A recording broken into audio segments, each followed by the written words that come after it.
সামুদ্রিক কচ্ছপ খাওয়া কি হালাল? উত্তর হচ্ছে সামুদ্রিক সেই সমস্ত প্রাণী খাওয়া হালাল যেগুলোকে মানুষ মাছ হিসাবে জানে, মাছ হিসাবে ডাকে এবং মাছ মনে করে এটিকে ভক্ষণ করে, সেই সমস্ত প্রাণী খাওয়া হালাল। যেহেতু কচ্ছপকে কেউ মাছ হিসাবে জানে না, মাছ বলে ডাকেও না এবং মাছ মনে করে এটিকে খায়ও না, সুতরাং কচ্ছপ খাওয়া হালাল হবে না। আর মাছ হওয়ার জন্য যে সমস্ত বৈশিষ্ট্যসমূহ রয়েছে, কচ্ছপের ভিতরে এই সমস্ত বৈশিষ্ট্যসমূহ পাওয়া যায় না।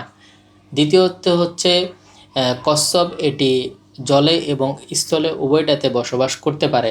আর মাছের বৈশিষ্ট্য হচ্ছে মাছ কেবল জলে তথা পানিতে বসবাস করে, এটি স্থলে বেঁচে থাকতে পারে না।